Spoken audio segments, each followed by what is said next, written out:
Assalamualaikum warahmatullahi wabarakatuh. Alhamdulillahirabbil alamin wassalatu wassalamu ala asyrofil anbiya'i wal mursalin sayyidina wa habibina wa syafi'ina wa maulana Muhammadin wa ala alihi wa ashabihi ajma'in, amma ba'du. Yang kami hormati pengurus PKM Shalah Al-Shadiq, yang kami muliakan para alim ulama, para asatidz, para jamaah sekalian, bapak-bapak dan ibu-ibu, pengajian atau taklim di pagi hari ini, taklim hari Minggu, di mana saat ini kita akan kembali mengkaji fikih, ya, fikih tentang masih bab salat. Kita mengetahui bahwa menuntut ilmu itu adalah wajib bagi semua orang muslim dan muslimah, karena wajibnya itu sehingga setiap yang kita lakukan tanpa ilmu itu semuanya tidak sah kita lakukan. Thalabul ilmi fardhatun ala kulli muslimin wa muslimatin. Jadi kalau kita belajar atau kalau kita menuntut ilmu kemudian kita salah, itu tidak masalah, tidak menjadikan sesuatu itu sia-sia. Tetapi kalau kita salah tetapi juga kita tidak belajar, nah itu yang memang nanti akan mendapatkan suatu kesulitan kita nanti yang pertanggungjawaban itu di hadapan Allah Subhanahu wa taala. Jadi makanya diwajibkan menuntut ilmu itu kepada kita semua, ya, pada laki-laki maupun kepada perempuan. Nah, pada pagi hari ini kita taklim ini dalam rangka menuntut ilmu. Menuntut ilmu bagi yang seperti saya ini bukan mengajarkan juga, sama-sama kita mempelajari, memperdalam tentang bagaimana pasal yang akan kita bahas di pagi hari ini. Dan juga banyak manfaatnya menuntut ilmu itu, banyak keberkahan untuk kita. Mudah-mudahan dengan wasilah menuntut ilmu ini kita yang sedang kurang sehat segera disehatkan. Kita yang sekarang atau saudara kita yang di rumah atau di rumah sakit sedang sakit, itu mudah-mudahan segera disembuhkan. Kemudian yang sudah daftar haji menunggu lama, mudah-mudahan segera dipanggil. Atau belum daftar haji segera daftar. Yang mau umroh, insya Allah jamaah kita Pak Haji Sukron mau umroh nih. Mudah-mudahan dilancarkan umrohnya dan menjadi umroh yang mabrurah, ya, yang diterima umrohnya, sehingga insya Allah akan berbeda setelah umroh dengan sebelum umroh. Artinya menambah manfaat untuk umat yang lain. Sama dengan haji itu, haji yang mabrur itu berbeda, ya, sebelum haji dan setelah haji. Perbedaannya bukan berbeda ke arah yang buruk, tapi ke arah yang lebih baik gitu. Dan tidak ada balasan bagi haji yang mabrur itu kecuali surga. Al-hajjul mabrur laisa lahum jazaa'un illal jannah.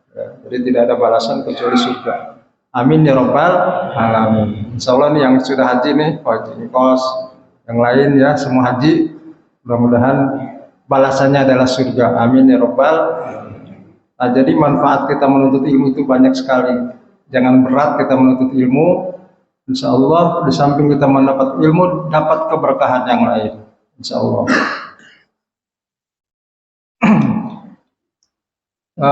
Selanjutnya mari kita sebelum membacakan ini kita melakukan sholawat dulu kepada Rasulullah seperti biasa, ya. Ini adalah puji-pujian untuk kita semua. Kan kita tadi sudah memanjatkan doa, maka biasanya setelah doa dilanjutkan dengan sholawat ini, ya. Ya Rabbi bil Mustafa balligh maqasidana waghfir lana ma madha ya wasi'al karami. Ya Rabbi bil Mustafa balligh maqasidana waghfir lana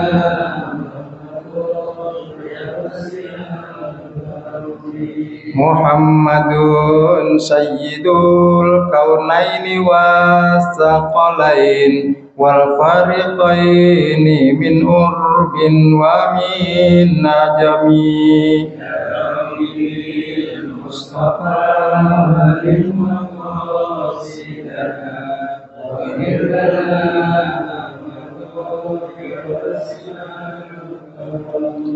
Nabiyuna al-amirun nahi fala ahadun abarra fi qawli la minhu wala na'ami. Mustafa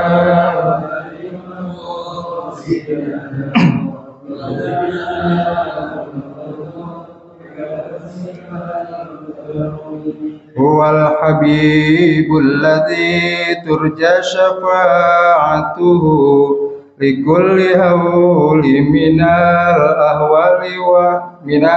ahwali muqtahami. Bil Mustafa balligh maqasidana waghfir lana ma madha ya wasi'al karami. Allahumma salli wa sallim wa barik alaihi. Masyaallah muslimin dan muslimat, marilah kita lanjutkan pembacaan hadis, bacaan takrib ya, atau Fathul Qorib ya, nanti dilengkapi dengan Fiqh Sunnah Said Sabiq untuk dalil-dalilnya kalau waktunya memungkinkan. Jadi kemarin kita sudah membahas tentang syarat-syarat sholat ya. Syarat-syarat sholat itu kan yang pertama itu suci anggota badan dari hadas dan najis ya. Itu harus suci. Ini kan kalau syarat itu sesuatu yang ada atau sesuatu yang ada di luar perkara yang lain, seperti misalnya sholat. Syarat sholat itu berarti sebelum sholat ini ya, syaratnya harus dipenuhi dulu. Lain dengan rukun. Kalau rukun itu adanya di dalam sholat itu sendiri. Rukun sholat, rukun wudhu, rukun itu adanya di dalam perbuatan itu. Tapi kalau syarat itu sebelum melakukan perbuatan. Nah, jadi syarat pertama itu mensucikan badan dari hadas dan najis. Yang kedua menutup aurat. Kemudian yang ketiga itu tentang wukuf atas makan yang suci. Wukuf itu diam ya, diam di tempat yang suci ya. Diam di tempat yang suci. Maksudnya suci itu di mana? Di masjid kan pasti suci ya. Terus di jalan suci enggak? Kalau ragu pakai sejadah gitu kan. Kalau kita memang lagi di jalan. Nah, itu jadi berdirinya itu atau diamnya untuk sholat itu di tempat yang suci. Nah, kemudian yang keempat itu ilmu bidukhulil waktu, yaitu mengetahui tentang waktu masuknya sholat ya. Udah masuk apa belum? Jangan ragu. Kalaupun sudah masuk tapi kita ragu, itu tetap enggak sah sholatnya. Jadi harus yakin udah masuk waktu sholat gitu ya. Itu syaratnya itu. Kalau kita mau sholat, kalau belum yakin waktu sholat itu masuk, ya jangan sholat dulu, harus yakin. Terus kalau yakin tapi belum waktu, udah ini kita sholat, nggak apa-apa, yang penting yakin sudah masuk ya. Itu ini menurut keterangan para ulama. Dan yang yang kelima itu istiqbalul kiblah, yaitu menghadap kiblat. Jadi sholat itu tidak sah kalau tidak menghadap kiblat. Baik sholat langsung melihat Ka'bah kayak di Mekah, ya orang Ka'bahnya jelas di situ, menghadapnya ke yang lain misalnya nggak bisa. Nah, di tempat lain juga sama. Bagi yang yakin, kayak kita yakin nih, kita menghadap ke sini itu pasti menghadap kiblat, ya. Dan memang sudah ada alat ukurnya sekarang supaya kita tidak menghadap ke Afrika atau menghadap ke mana gitu ya. Itu sudah ada alat ukurnya, Kementerian Agama itu punya alat ukur berapa derajat misalnya di tempat ini ya di Jakarta supaya nanti masjidnya itu lurus ke Ka'bah gitu ya. Katanya setelah diukur banyak masjid yang ke ini, ke Mesir ngadepnya, tapi kan nggak sengaja, itu nggak masalah. Ada yang ke Mesir, ada yang ke Tanzania, ada yang kemana gitu. Tapi itu kan tidak sengaja karena dulu dikira-kira aja, dikira-kira itu menghadap kiblat. Itu juga nggak masalah, yang penting kita yakin ya. Tapi yang lebih yakin lagi pakai alat ukur, ya, itu berapa derajat kita. Kalau sekarang kan banyak itu ya, kompas ya, ada kompas. Nah, jadi kita harus menghadap kiblat, gitu ya. Nah itu jadi 5 syarat sebelum kita sholat. Jadi syarat itu harus dipenuhi. Kalau kita ingin melakukan sesuatu, ingin melakukan sholat ya tadi 5 harus penuhi dulu. Sama syarat menjadi ketua RT misalnya harus punya KTP di sini ya, harus macam-macam lah ada syarat-syaratnya. Syarat menjadi pegawai ya ada syarat, bahkan lebih rinci lagi, syarat umum, syarat khusus dan sebagainya ya. Nah itu pembahasan yang kemarin. Sekarang kita langsung masuk kepada faslun fi arkanis sholati wa sunaniha wa hayatiha ya. Jadi ini tentang rukun sholat. Arkan itu jamak dari ruknun. Jadi arkan itu segala rukun ya. Faslun fi arkanis sholati, bermula ini adalah pasal fi arkanis sholati di dalam menjelaskan segala rukun sholat. Faslun itu sebagai khobar dari mubtada yang dibuang ya, yaitu hakikatnya hadza faslun, ini adalah pasal fi arkanis sholati di dalam rukun sholat, wasunaniha dan sunnahnya sholat, dan hayatiha dan hayatnya. Dan telah terdahulu ya, setelah disampaikan terdahulu tentang arti sholat itu secara bahasa dan secara syariat ya. Jadi secara bahasa kan dulu diartikan sebagai doa, sholat itu adalah doa. Tetapi secara syariat sholat itu adalah perbuatan yang diawali dengan takbiratul ihram, dengan niat takbiratul ihram, dan diakhiri dengan salam, yaitu sholat ya. Nah kemudian warkanu as-sholati sama niata asyara ruknan, dan rukun-rukun sholat itu ada 18 perkara. Nah ini kadang-kadang kita ada juga membaca di buku yang lain ada 14 perkara, ada 12 perkara ya. Di sini disebutkan dalam kitab ini adalah 18 perkara. Kenapa? Karena tumak ninahnya itu setiap harus tumak ninah itu disebut sebagai rukun. Kalau yang lain tumak ninah itu yang tadi yang 12 perkara, yang 14 perkara itu tumak ninahnya disatuin aja. Jadi tumak ninah itu salah satu rukun tersendiri.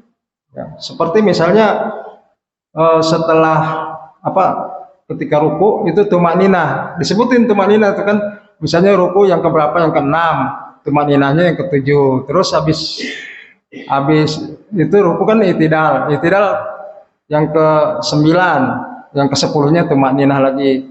Tetapi di ulama-ulama yang lain menyebutkan tumak ninah itu tersendiri gitu ya. Jadi tumak ninah itu tempatnya di mana saja ya, ada di ruku, ada di itidal, ada di sujud ya. Nah, tapi tumakninahnya satu, makanya berkurang rukunnya tuh ya, berkurang rukunnya dari 18. Sementara di sini 18, kenapa? Karena setiap tumakninah disebutkan sebagai rukun berikutnya gitu. Sama aja sebenarnya mau yang 14 itu.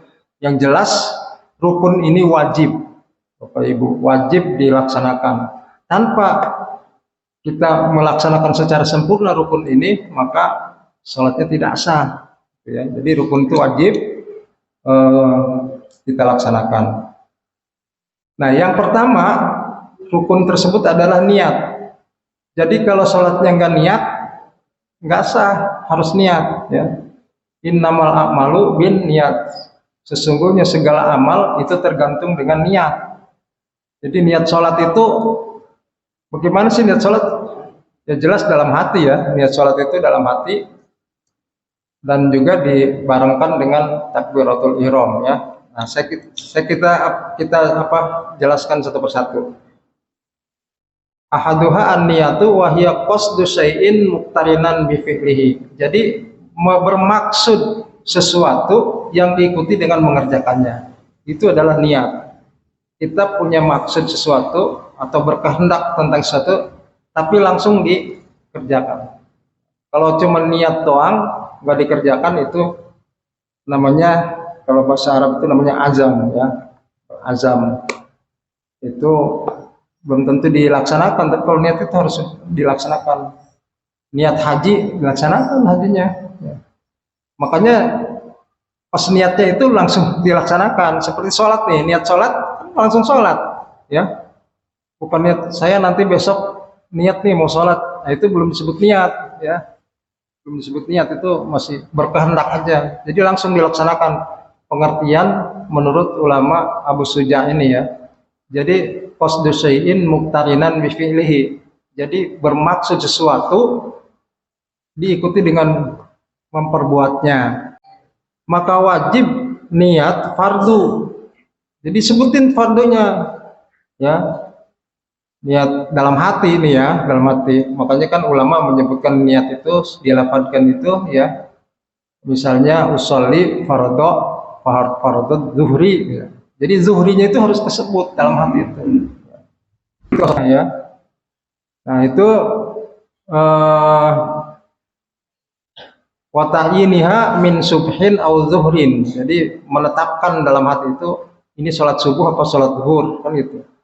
Au kanatis sholatun naflan zata waqtin karotibatin au zata sababin ka istisqain wajaba qasdu fi'liha wa ta'yinuhu la niyatan nafliyah. Jadi kalau sholat sunnah bedanya dengan sholat fardu, itu sholat sunnah itu seperti sholat sunnah yang memiliki waktu, seperti sholat sunnah rotibah ya, sholat rawatib ya. Sholat rawatib kan ada waktunya, misalnya sebelum duhur, setelah duhur, sebelum subuh, sebelum asar, itu waktu kan. Nah, itu disebutkan juga qabliyahnya, sholli sunnatan zuhri qabliyatan lillahi ta'ala atau ba'diyatan lillahi ta'ala. Jadi disebutkan waktunya. Nah, kemudian atau sababi zata sababin, memiliki sebab. Jadi sholat sunnahnya itu karena sebab. Apa karena sebab? Seperti ka istisqai, seperti sholat hujan, sunnah hujan. Apa sholat sunnah minta hujan ya. Atau sholat sunnah umroh. Jadi ketika kita mau umroh nih, kita misalnya ke mikot dulu ya, mikot dulu ke Tanim yang dekat itu di sono. Nah, itu niat dulu ya. Nah, itu apa, niat umroh ya disebutin. Nah, kalau misalnya ini kan dalam sholat itu juga umroh kan ada sholatnya, sholat sunnah umroh ya. Nah, itu karena sebab itu. Jadi ada karena memiliki waktu, ada sholat sunnah itu memiliki sebab. Sebabnya apa? Sebabnya tidak hujan-hujan, maka kita minta hujan, gitu ya. Nah, itu sebab itu. Nah, itu juga wajib menyebutkan wajib qasdu fi'liha, bermaksud mengerjakannya ya. Bermaksud mengerjakan, wa ta'yinuhu, dan menetapkannya, tetapi tidak menyebutkan sunnahnya. Nggak apa-apa, sunnahnya, sunnah nafliyah itu sunnatan lillahi ta'alanya nggak tersebut, nggak apa-apa kalau sholat sunnah. Tapi kalau sholat wajib disebutkan fardiyahnya itu. Jadi fardhol lillahi ta'ala. Terus gimana bagusnya? Bagusnya disebutin niatnya apa, yang sunnahnya juga ya. Saya usolli sunnatad duha rakaataini lillahi ta'ala ya, rakaataini mustaqbilal qiblah Kan sunahnya udah disebut tadi depan, sholli sunat duha ya. Tapi nggak pakai sunnah juga nggak apa-apa. Misalnya sholli duha gitu kan, tapi nggak pantas juga ya kita diajarinya seperti itu. Nah, tapi di sini disebutkan tidak niat sunnah itu nggak apa-apa. Jadi niat sholat sunnahnya tidak tersebut dalam hati nggak apa-apa. Tetapi wajib eh, menyebutkan kehendaknya, ya, bukan menyebutkan di dalam hati kan, bermaksud mengerjakannya dan menetapkannya. Ini sholat istisqo, apa sholat duha, apa sholat tahajud, apa sholat apa, gitu ya. Itu yang pertama tentang niat, ya. Jadi niat ini wajib ya. Niat ini termasuk rukun yang pertama. Sebelum kita sholat, maka kita wajib niat, ya. Apa niat tadi? Itu diikuti dengan perbuatannya. Jadi itu dengan sholatnya. Jadi kapan niat itu? Ketika takbiratul ihram. Jadi Allah, itu hati kita tuh niat, ya. Niat yang seperti tadi disebutkan. Jadi berkehendak sesuatu, menetapkannya ini sholat apa, ya, disebutkan waktunya. Ya. Kemudian yang kedua, al-qiyamu ma'al qudrati alaihi. Yang kedua adalah qiyam. Qiyam itu berdiri. Berdiri bagi orang yang mampu untuk berdiri. Jadi kalau mampu berdiri, wajib berdiri. Kalau tidak mampu berdiri, ya boleh, ya. Tapi kalau mampu berdiri tidak berdiri, ya tidak sah. Begitu ya.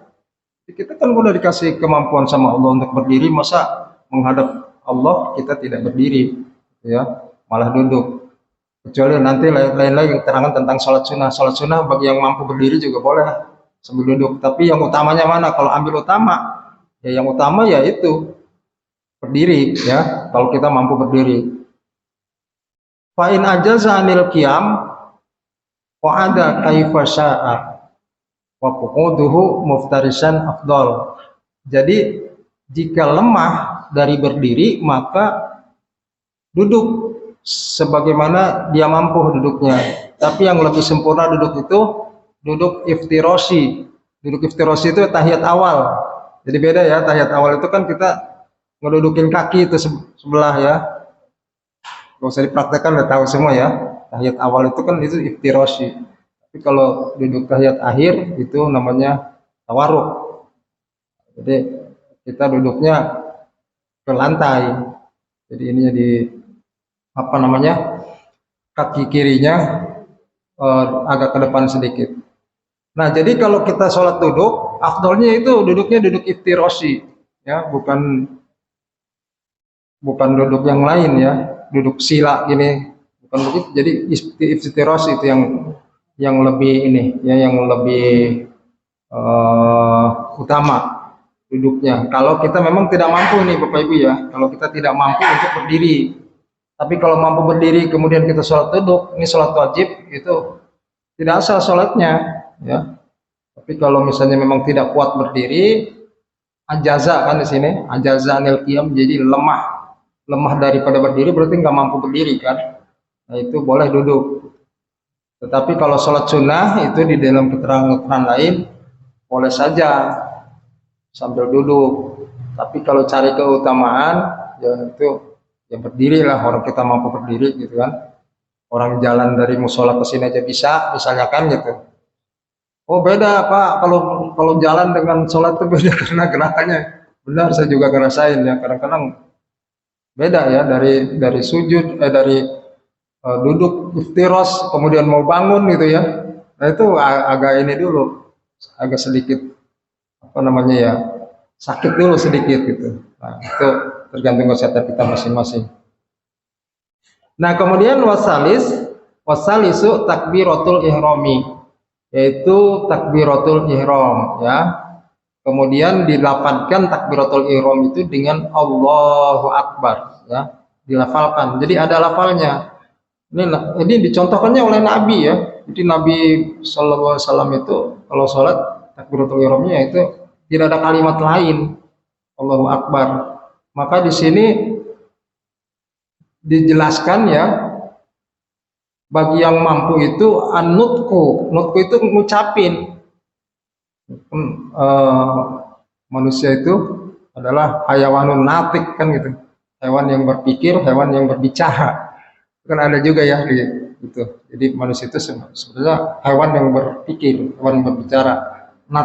Saya ngambil natiknya itu jadi nutki. Nutki itu berbicara atau melafalkan. Jadi kita bisa melafalkan nih Allahu Akbar, dilafalkan. Jadi apa? Itu menetapkan, itu ditetapkan ya dalam sholat itu Allahu Akbar itu harus bunyi, dilafalkan gitu.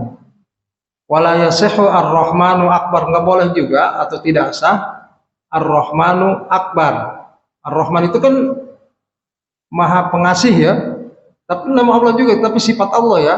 Ar-Rahmanu Akbar, Maha Pengasih Allah ya, Akbar yang Maha Besar, itu juga nggak boleh. Jadi nggak ada kalimat lain pokoknya ya. Dan juga tidak sah fiha takdimul khobar alal mubtada. Jadi mendahulukan khobar dari mubtadanya juga nggak boleh. Jadi mubtadanya mana sih? Mubtadanya itu Allah. Akbar itu adalah khobarnya. Allahu Akbar. Bermula Allah adalah Maha Besar. Nah itu dibalik misalnya Akbarullah adalah Allah. Adalah Allah. Bermula dia adalah Maha Besar, adalah Allah gitu. Itu nggak boleh. Akbarullah nggak boleh. Qaulihi Akbarullah wa man ajaza anin nutqi biha bil arabiyyah tarjama bi ayyi lughatan sa. Jika tidak sanggup atau lemah daripada mengucapkan bahasa Arab ya, Allahu Akbar, lemah dia ya, nggak bisa gitu ngucapin Allahu Akbar tuh ya. Ada nggak ya yang begini? Bilang Allah Akbar aja nggak bisa misalnya kan. Nah itu maka kalau begitu bagaimana? Tarjama bi ayyi lughatan, maka terjemahkan itu Allah Akbar itu ke dalam bahasa yang dia kehendaki. Ya orang Sunda ya bahasa Sunda misalnya, bahasa Sunda. Tapi ini jangan salah juga ya, nanti saya disampaikan, itu kata Pak Wahab boleh katanya bahasa Indonesia, bahasa Sunda. Bukan itu. Ini bagi orang yang memang tidak bisa melafalkan Allahu Akbar, ya, tidak bisa melafalkan Allahu Akbar. Tapi kan zaman sekarang mana mungkin ya orang Allahu Akbar itu dari kecil kok kita ini, ya. Nah ini bukan berarti menerjemahkan Allahu Akbar ke dalam ini dibolehkan, itu bagi orang yang tidak mampu mengucapkan bahasa Arabnya Allahu Akbar. Itu. Wala yang dilu anha ila zikri akhar, dan tidak mengganti dengan zikir yang lain ya. Kemudian wajib niat itu berbarengan dengan takbir ya. Itu menurut ulama dan juga yang sepengetahuan kita ya, memang niat itu bukan berarti sebelum Allahu Akbar. Jadi kita berdiri niat dulu gitu ya. Tapi kalau misalnya talafuzun niat itu yang sebelum Allahu Akbar. Ada yang bicara sunnah, ada juga yang bilang nggak masalah, nggak pakai itu juga ya. Misal usolli fardhu subhi raka'ataini mustaqbil qiblah ya, imaman lillahi ta'ala atau ma'muman lillahi ta'ala. Nah itu kan sebelum Allahu Akbar ya. Itu bukan niat itu hanya mengucapkan aja ya. Tuntunan ulama itu sepertinya seperti itu, niat itu kata-katanya kayak gitu ya. Nah, niatnya di mana? Niatnya ketika kita takbir Allahu Akbar dalam hati itu niat seperti yang disebutkan di usoli tadi ya. Nah gitu. Kemudian yang selanjutnya itu tentang warrobi, rukun yang keempat itu qiraatul fatihati au badaliha liman la yahfadzuha fardhon kanat as-shalah au naflan. Jadi membaca Al-Fatihah itu rukun yang keempat. Tanpa Al-Fatihah sholatnya tidak sah. Atau menggantinya bagi orang yang tidak hafal. Masa sih Al-Fatihah tidak hafal? Ya. Bagi orang yang tidak hafal boleh menggantinya dengan ayat lain, tapi tujuh ayat. Ya. Apa tuh? Quran 7 ayat berturut-turut, bukan asal caplok aja ya, asal comot dari Al-Baqarah 1, An-Nisa 1, bukan gitu berturut-turut. Seperti Pak Tanuri kalau baca surat kan berturut-turut tuh, surat yang panjang-panjang berturut-turut harus kayak gitu, tapi 7 ayat diganti. Ini bagi orang yang tidak hafal Al-Fatihah ya. Tapi masa iya ya, surat-surat yang lain hafal, Al-Fatihah yang sering kita baca juga nggak hafal, nggak mungkin kan. Cuman kenapa ada keterangan gini? Ini takutnya kan ulama kan teliti ya, ulama teliti. Takutnya ada orang yang nggak bisa baca Al-Fatihah gitu ya, nggak hafal gitu maksudnya. Itu boleh mengganti, baik sholat fardu maupun sholat sunnah itu boleh.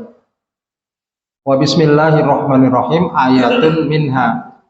Nah, ini kan ikhtilaf di sini ya. Di sini disebutkan bismillahirrahmanirrahim itu ayat daripada Al-Fatihah. Ya. Tapi ada juga yang ditafsir-tafsir itu bismillah itu bukan ayat dari Al-Fatihah. Ya. Itu mah terserah kita mau pakai yang mana. Cuman di sini disebutkan bismillahirrahmanirrahim itu ayatun minha. Ya. Jadi kalau orang yang menganggap bahwa bismillahirrahmanirrahim itu bukan ayat Al-Fatihah, itu hanya pemisah antara satu surat dengan surat yang lain. Jadi kita mau baca Al-Fatihah bismillah, setelah Fatihah selesai sudah amin baca surat berikutnya kan, misalnya baca surat An-Nas bismillah lagi. Itu hanya pemisah antara surat satu dengan surat yang lain. Nah, terus kalau di tafsir Al-Marwazi itu kalau bismillah bukan termasuk Al-Fatihah, maka tetap harus 7 ayat ya. Harus 7 ayat. Alhamdulillahirabbil arrahmanirrahim maliki yaumiddin iyyaka na'budu wa iyyaka nasta'in ihdinas siratal mustaqim siratal ladzina an'amta 'alaihim. Nah, itu ayat ke-6. Baru ghairil maghdubi ayat ke-7. Tapi kalau bismillahnya kepake sebagai ayat dari Fatihah, maka yang ayat terakhir itu langsung siratal ladzina an'amta 'alaihim ghairil maghdubi 'alaihim waladdallin. Itu menganggap itu ayat ke-7. Tapi kalau misalnya dari alhamdulillahirabbil alamin, maka harus menganggap yang di siratal ladzina an'amta 'alaihim ghairil itu sampai ayat ke-7. Makanya di Al-Qur'an itu ada tandanya ya. Ada tandanya itu sampai situ ya. Itu menandakan ayat kalau yang basmalahnya tidak masuk Al-Fatihah. Nah, jadi ini ikhtilaful ulama ya. Terus bismillah juga dilafalkan atau tidak juga itu ikhtilaf juga. Ada yang melafalkan bismillah, ada yang enggak. Tapi kalau kita dengar di Madinah maupun di Mekah juga itu sebenarnya pada baca bismillah cuman enggak dilafalkan. Suka kedengaran bismillah. Suka gitu kedengaran bismillahnya gitu. Ya baca bismillah gitu. Alhamdulillahirabbil alamin. Tapi suka kedengeran, kadang-kadang suka kedengeran. Cuman kayak bisik-bisik gitu enggak ini. Nah, jadi ini pendapat ulama ya. Jadi bismillahirrahmanirrahim ayatun minha, jadi ayat merupakan ayat daripada Al-Fatihah. Barang siapa yang asqata minal Fatihah, yang diam atau meninggalkan dari Fatihah itu harfan au tasdidatan, satu huruf atau satu tasdid ya, au abdala harfan minha biharfin, atau mengganti huruf satu dengan huruf yang lain, misalnya za diganti dengan da ya, atau so ya, so diganti dengan sin, ihdinas siratal, harusnya ihdinas siratal, jadi beda ya. Itu Ustaz Ihsan tuh yang lebih fasih ya menjelaskannya. Nah, itu mengganti huruf dengan huruf yang lain namanya itu juga tidak boleh ya. Lam tasih, tidak sah qiraatuhu, membacanya, wala sholatuhu, dan tidak sah sholatnya. Jadi kalau kita mengganti Fatihah satu huruf dengan huruf lain, atau mengganti atau meninggalkan satu tasdid misalnya ya, ihdinas sirat, jadi nggak ditasdidin kan. Tasdid itu menunjukkan hurufnya itu 2, supaya disingkat tuh maka tasdid ya, itu tidak sah sholatnya. Wala sholatu in ta'ammada, tapi ini menyengaja ya, dengan menyengaja, bukan tidak menyengaja, tapi sengaja meninggalkan satu huruf, meninggalkan tasdid meninggalkan atau panjang pendeknya gitu ya, secara sengaja. Secara sengaja itu berarti kan dia udah nggak bisa tapi nggak belajar, itu kan sengaja juga ya. Udah nggak bisa nih baca Fatihah, nggak bener gitu kan, tapi belajar nggak mau, berarti kan menyengaja salah, menyengaja salah. Tapi kalau kita sambil belajar masih salah juga, itu mah kalau kata ulama-ulama dulu itu dihampura ya, itu mah dimaafkan oleh Allah kalau begitu. Tapi kan sambil belajar, kalau belajar kan sedikit demi sedikit pasti bisa ya. Yang disalahkan kan yang nggak belajar. Kalau di mana, kalau istilah ulama-ulama zaman dulu itu disiksa nantinya kita membaca surat Al-Fatihah itu panjang-panjang dengan lagu yang bagus tapi salah, tapi nantinya bukan dapat pahala tapi dapat siksa nantinya gitu ya. Jadi harus belajar Bapak Ibu. Makanya tadi di awal saya bilang untuk ilmu itu tidak kenal umur, tidak kenal pria wanita ya, tidak kenal jauh dekat ya, apalagi ini dekat ya, itu wajib semua.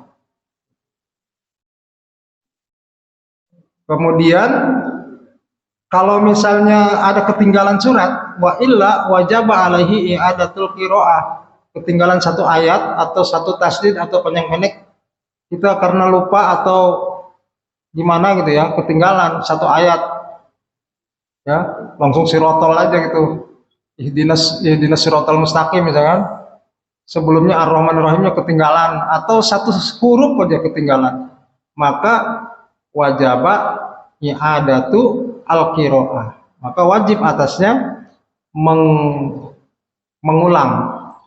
ayat itu, mengulang ayat yang kita lupa ya, surat yang kita lupa, ayat yang kita lupa atau huruf yang kita lupa ya.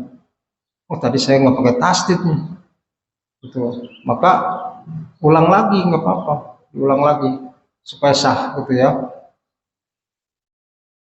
Nah kemudian wajibu tartibuha bi ayyaqra'a ayatiha ala nazmihal ma'ruf, dan wajib itu tartib bacanya bismillahirrahmanirrahim alhamdulillahirabbil alamin terus sampai waladhdallin, tartib membacanya ya, jangan dilongkap-longkap atau dibolak-balik ya. Wajibu aidon mualatiha, dan wajib berurutan berkelanjutan itu jangan lama-lama gitu kan, setelah bismillahirrahmanirrahim terus ngapain dulu gitu kan lama, terus alhamdulillah, itu tidak mualat namanya. Mualat itu ya berkesinambungan ya. Nah kemudian bi ayasila ba'da kalimatiha bi ba'din min ghairi faslin illa bi qadirin tanafus, kecuali tentang sekedar bernapas. Kan kita kalau nggak bernapas satu tarikan kan nggak mungkin ya, kecuali sholat tarawih yang cuman berapa menit tuh bisa, dari bismillah sampai waladhdallin tuh satu tarikan aja kan.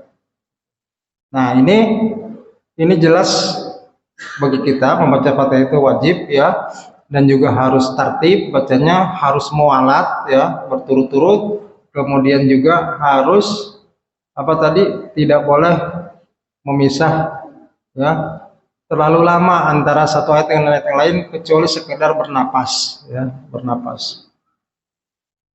Seperti apa juga di sini sebutkan kata min al-ma'mum fi asna'i fatihatin li qiraati imamihi fa inna la yaqta'u al-mu'anat, seperti mengucapkan amin, amin gitu kan, amin. Jadi setelah waladhdallin imam amin, itu menyisihkan kalimat amin di situ tidak masalah, dan itu tuntutan ya, tuntunan.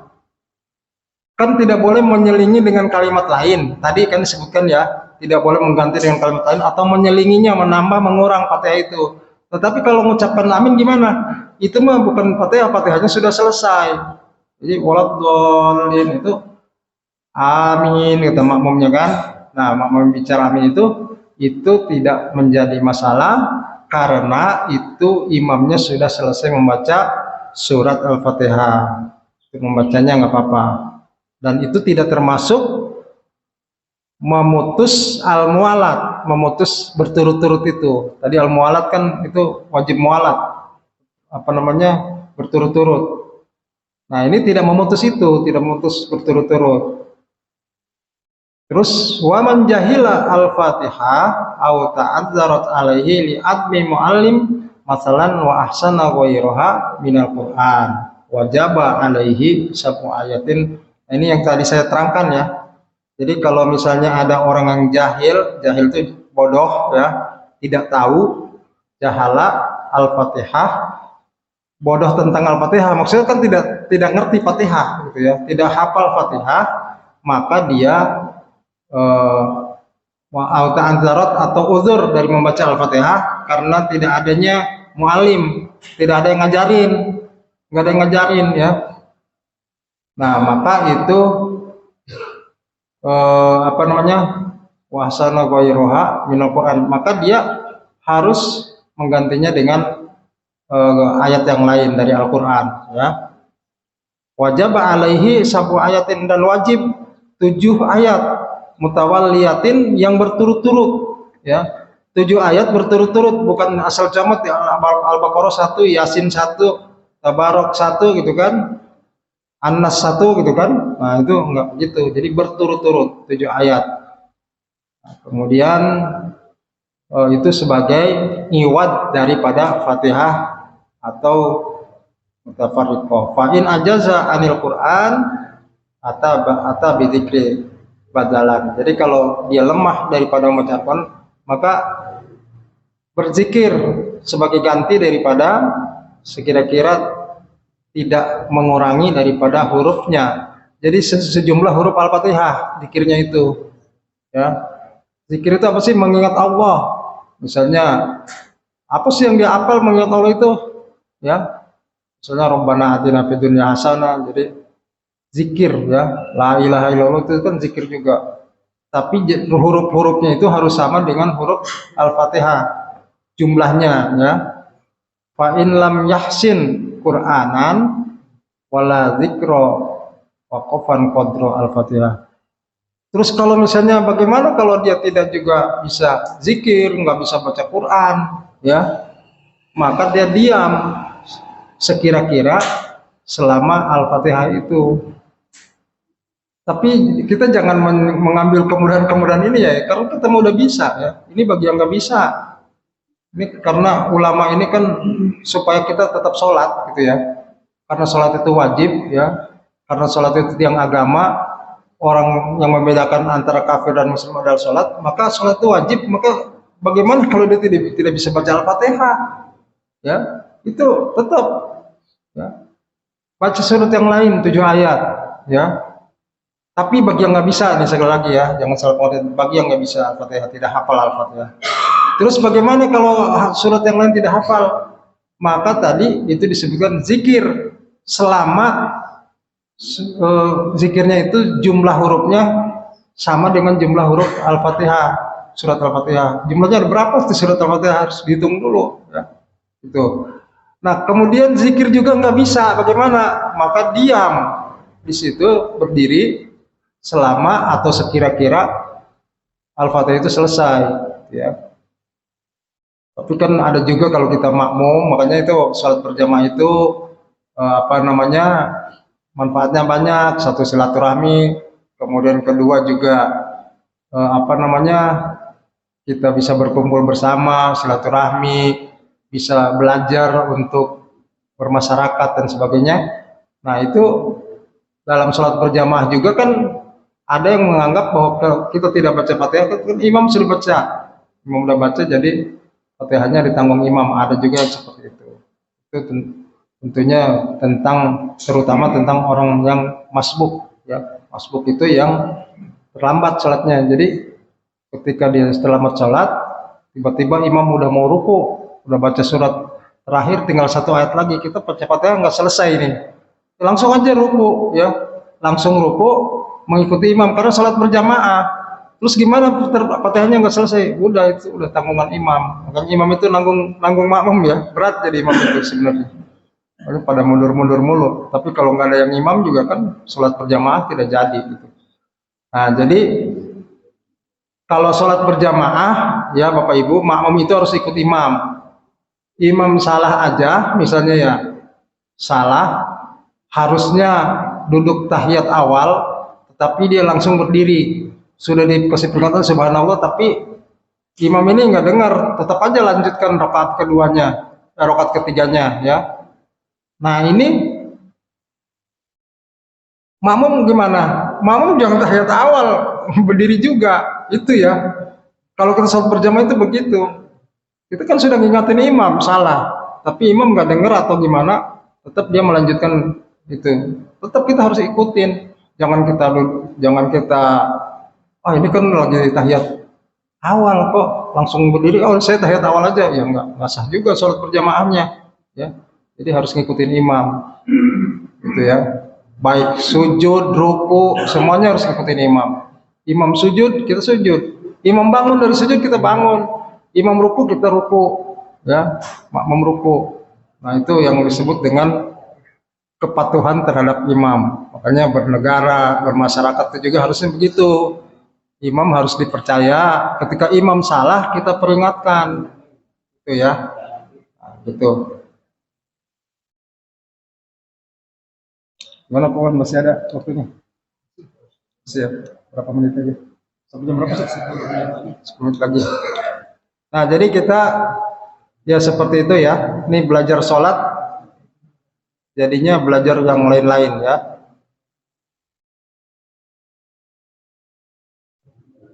Kemudian yang kelima, wal khamis ar-ruku. Yang kelima itu ruku. Masih banyak juga ya, 18 baru sampai 5 ini. Al khamis ar-ruku ya. Jadi yang kelima itu ruku. Wa aqallu fardihi liqaim qadirin ala ruku'i mu'tadilin al khilfati salimin yadaihi wa rukbataihi ayyan hani'a bi ghairi in khinasin qadra bulugin rahataihi rukbataihi. Nah, jadi ini ruku juga bagi orang yang sanggup ruku, yang kuat ruku, yang qadir anir ruku, yang mampu atau untuk ruku ya. Ada emang yang nggak mampu ruku? Ya ada ya. Ada ruku sempurna maksudnya ya. Kalau orang yang sholatnya bisa berdiri ya rukunya harus sempurna. Tetapi kalau sholatnya duduk ya rukunya itu setengah dari sujudnya. Jadi begini kan. Nah kalau sujud lebih rendah lagi gitu ya. Nah itu bagi orang yang sholatnya duduk, nggak mampu berdiri. Kalau sholat yang miring gimana ya? Itu juga ada isyarat ya, gitu ya. Kalau isyarat juga nggak bisa gimana? Ya udah, berarti kan isyarat aja nggak bisa, ya berarti kan sudah koma ya, nggak bisa berbicara, nggak bisa udah nggak sadar itu, berarti kan udah koma. Itu kewajiban sholat ya udah nggak, orang udah koma nggak ada akalnya ya. Jadi ya seperti itu ya. Jadi karena wajibnya sholat ini, karena wajibnya sholat gitu. Jadi ruku itu wajib termasuk rukun. Dan kemudian yang keenam itu tumak ninah. Nah ini makanya jadi 18 itu karena tumak ninah dimasukin sebagai rukun di sini ya, tidak tersendiri. Jadi wasadis at-tumak ninat at-tumak ninatu. Jadi tumak ninah. Kita kadang-kadang nyebutnya tumanina, yang aslinya at-tumak ninatu ya. Apa sih tumak nina itu? Wahia sukunun ba'da harokatin. Jadi diam, sukun itu diam, ba'da harokatin setelah bergerak. Jadi ketika kita habis ruku, pas ruku itu ya, jangan langsung bangun, tetapi diam dulu. Nah itu yang disebut tumak nina. Jadi tumanina itu sekedar membaca subhanallah itu udah cukup tumanina. Apalagi kalau misalnya subhana rabbiyal azimi wa bihamdi. Kalau 3 kali ya itu udah cukup tumaninahnya. Sekedar baca subhanallah aja itu sudah tumanina ya. Jadi tumanina itu setelah ruku wajib. Jadi jangan Allahu Akbar ruku, langsung bangun lagi, nggak baca apa-apa, maksudnya nggak baca apapun, ya. Bacaannya sih nggak masalah ya. Di sini kan yang wajib rukunya langsung bangun lagi, itu tidak tumaninah namanya. Itu makninah ditinggalkan berarti tidak sah, gitu ya. Nah,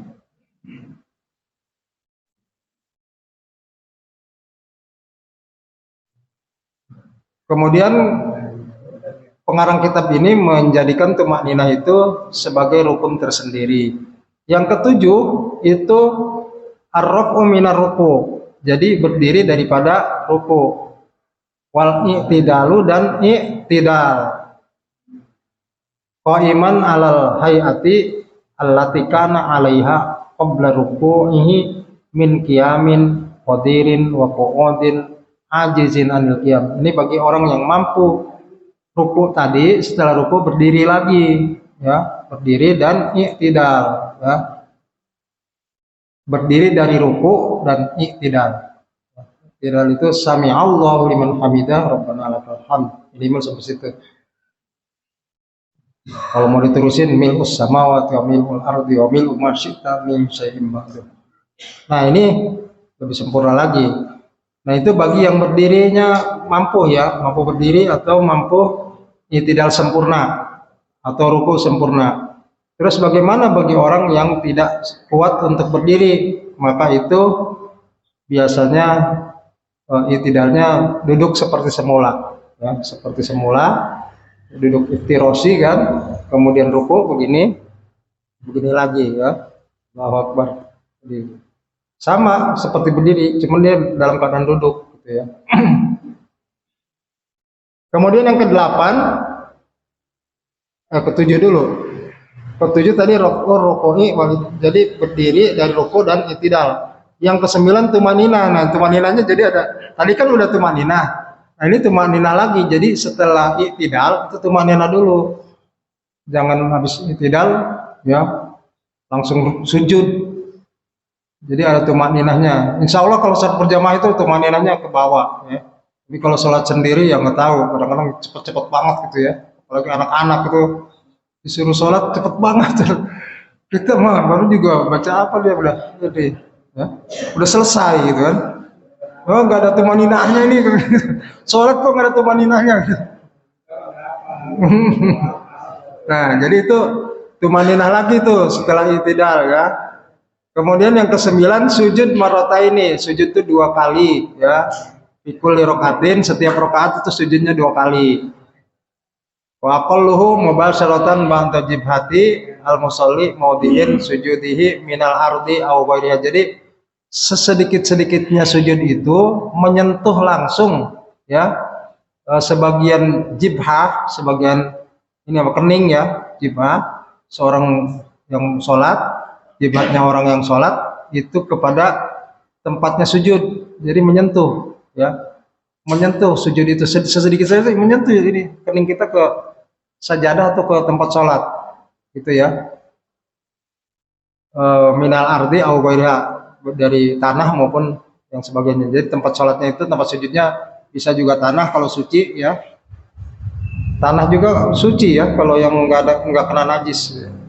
Tapi bisa juga di sajadah, bisa juga di masjid atau di rumah, ya. Wa akmaluhu ayyukabbiro lihuwiyihi lisujudi bila raf'i yadaihi wa yada'u rukbataihi summa yadaihi summa jabhatuhu wa anfahu. Jadi yang sempurna apa tadi sujud, ya, wa akmaluhu, sempurnanya sujud itu yaitu mengucapkan Allahu Akbar. Jadi Allahu Akbar, kemudian sujud, ya, bila raf'il yadaihi, tidak mengangkat tangan. Jadi Allahu Akbar nggak begini, langsung aja Allahu Akbar langsung sujud, ya. Gitu. Bila raf'il yadaihi, tidak mengangkat 2 tangan dan menyentuh atau meletakkan, ya, rukbataihi, 2 lututnya, summa yadaihi, kemudian 2 tangannya. Jadi lututnya dulu, kemudian kedua tangannya, summa jibhatuhu wa anfuhu, kemudian keningnya, kemudian hidungnya. Jadi kalau sempurnanya itu begini ya, sempurnanya. Menurut kitab ini ya, kalau lagi duduk gini kan, Allahu Akbar. Jadi nggak usah Allahu Akbar begini, nggak usah. Ya, Allahu Akbar. Tadi lutut dulu, terus habis lutut kedua tangan, ya, kemudian jibha, kemudian hidung, gitu ya. Jadi harus nyentuh tuh sempurnanya. Tetapi tadi yang sesedikit-sedikitnya sujud itu ininya aja, keningnya aja nyentuh, hidungnya enggak, ya, atau yang lainnya itu yang sempurnanya ya. Ya kita kan kalau ibadah itu carinya yang sempurna lah, jangan yang asal sah aja gitu, yang sempurna. Nah, ini bagi orang yang mampu juga ya. Ada orang nggak mampu sujud, ya banyak. Sholat duduk itu sholat yang apa di kursi gitu kan, nggak mampu nggak mampu sujud. Sujudnya aturannya nggak seperti ini gitu ya. Gitu. Kemudian yang ke-10 at-tumanina. Jadi setelah sujud itu juga tumanina ya. Subhana rabbiyal a'la wa bihamdi, itu udah tumanina kita tuh ya. Sekedar baca subhanallah aja itu sudah tumanina. Jadi tumaninanya itu udah 3 tuh kan. Makanya bisa banyak rukunnya. Jadi habis i'tidal tumanina, habis rukuk tumanina, habis sujud tumanina ya. Gitu. Nah, kemudian yang ke-11 julusu bainas sajdataini, yaitu duduk di antara 2 sujud fi kulli rakaatin, setiap rakaat. Di dalam setiap rakaat itu duduk di antara 2 sujud. Sawa'un shalla qa'iman au qa'idan au muttaji'an.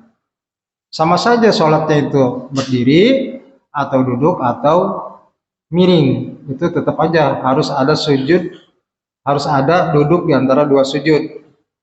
Cuman caranya beda-beda ya. Duduk di antara 2 sujud itu bagi orang yang sholat berdiri, bagi orang sholat duduk, maupun sholat yang miring gitu ya. Wa aqalluhu sukunun ba'da harakatin afdhaihi, dan sesedikit-sedikit itu sukunu ba'da harakatin, diem setelah bergerak anggota badannya, diem ya. Tumanina itu diem atau berhenti ya, sukunun berhenti. Sukun kan, sukun berhenti ya. Walau dhalin itu sukun kan ujungnya ya. Nah, sukun itu berhenti ya. Wa aqmaluhu az-ziyadah ala dzalika bid-du'a wal warid fihi walau lam yajlis baina sajdataini bal sara ilal julusi aqrabu lam yasih. Nah, jadi ini untuk sempurnanya itu ditambahkan atas yang demikian itu bid-du'a al-warid, dengan doa-doa yang sudah biasa kita wiridkan. Subhana rabbiyal a'la wa bihamdi, kan itu doa al-warid fihi ya, doa al-warid. Kalau lam yajlis maka jika tidak duduk, tidak bisa duduk baina sajdataini, antara 2 sujud, bal sara ilal julusi, maka jadilah kepada 2 sujud kepada duduk aqrabu lam yasih. Itu misalnya duduk 2 sujudnya tidak apa namanya, tidak sempurna bagi orang yang ini, maka bagi orang yang mampu maka itu tidak sah juga ya sujudnya, apa namanya, duduk di antara 2 sujud. Kalau kita mampu duduk di antara 2 sujud tapi kita tidak melakukannya sempurna, maka itu tidak sah. Lain halnya dengan yang waktu ya. Oh ya, Bapak Ibu sekalian, waktunya ini sudah siang. Sebenarnya kalau ngaji ini, kalau kita paling baca kitabnya nggak habis-habis ya, nggak habis-habis. Ini baru sampai kepada rukun yang ke-11.